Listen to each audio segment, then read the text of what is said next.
parties, especially the Christians, should be protected as well in Syria and throughout the Middle East and in Nigeria.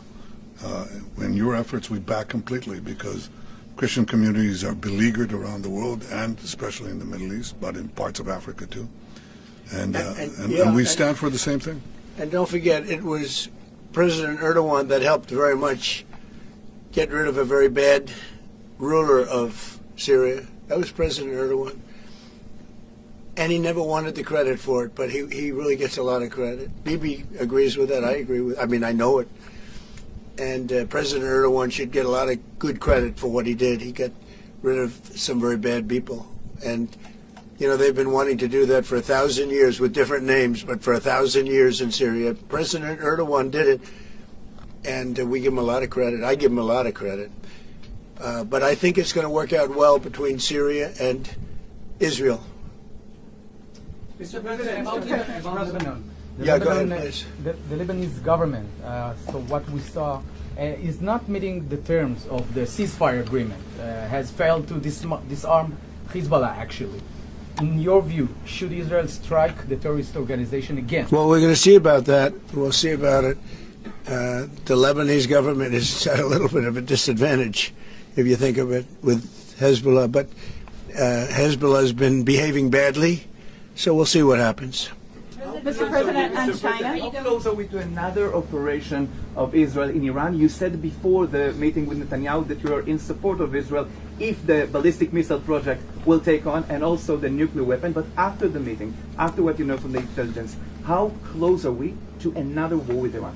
Well, I don't want to say that, but Iran may be behaving badly. It hasn't been confirmed.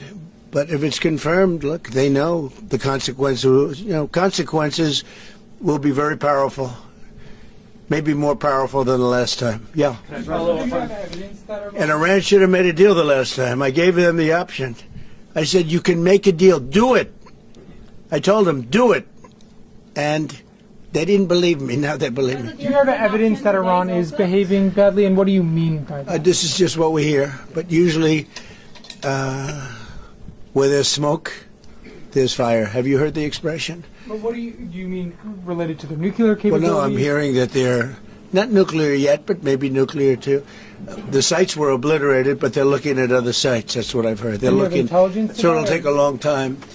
They're not going to go back to where they were, but they have other places they can go.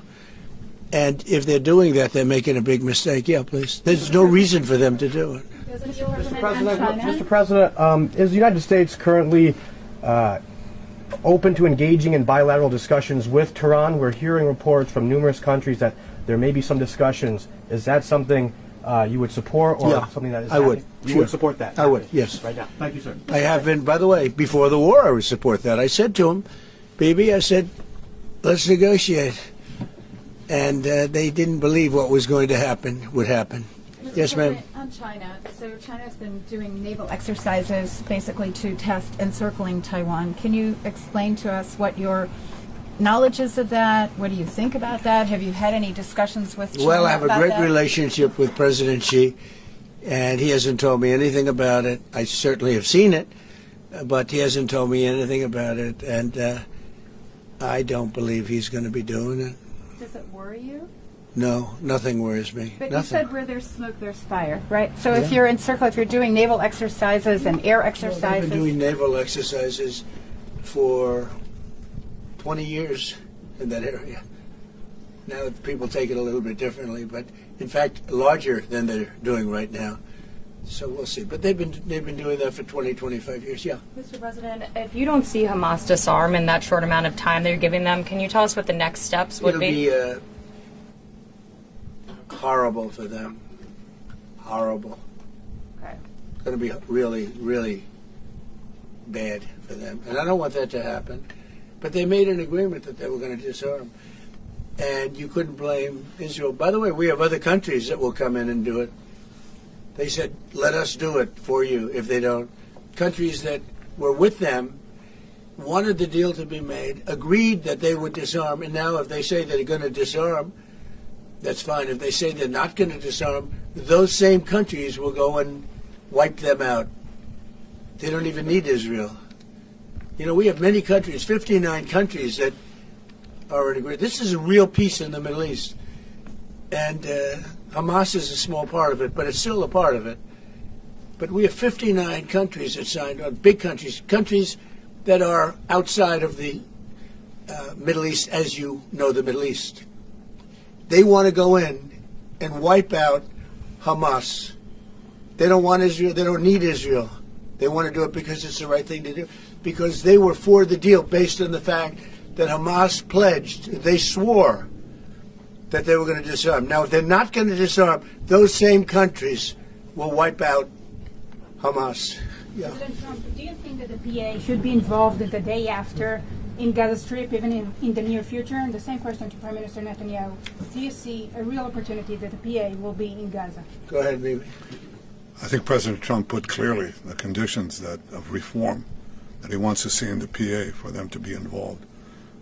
And I think he put it very clearly, what he wants to see, the kind of real reforms, not just perfunctory reforms, but real reforms. Stop pay to slay, change the curriculum in your textbooks, open up, a different society and a different future if So they do it. In the near future? Well, let them, I think it was clear. He put Pretty clear. He put guidelines that were, by the way, in the Trump plan of 2020, and they were put then in the 20 points, and it's up to them. Remember this, if we didn't do what we did to Iran, just to make the subject just slightly different, you wouldn't have peace in the Middle East. You wouldn't have a deal signed in the Middle East. You wouldn't have a deal.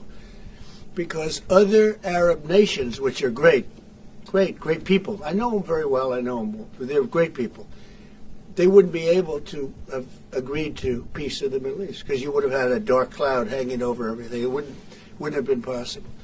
So Iran has been greatly reduced in power, prestige. I don't want to use the word humiliation because, they're trying to build up again. But we can't let them build up because if they build up, there can't be peace in the Middle East. It was a mistake. When they wiped out Iraq and Iran were about the same power. And they fought each other with different names for 1,000 years. And then our country came out and blew up one of those two countries, namely Iraq. And all of a sudden, Iran had the whole Middle East all to itself. But that's not true anymore. That's not true anymore.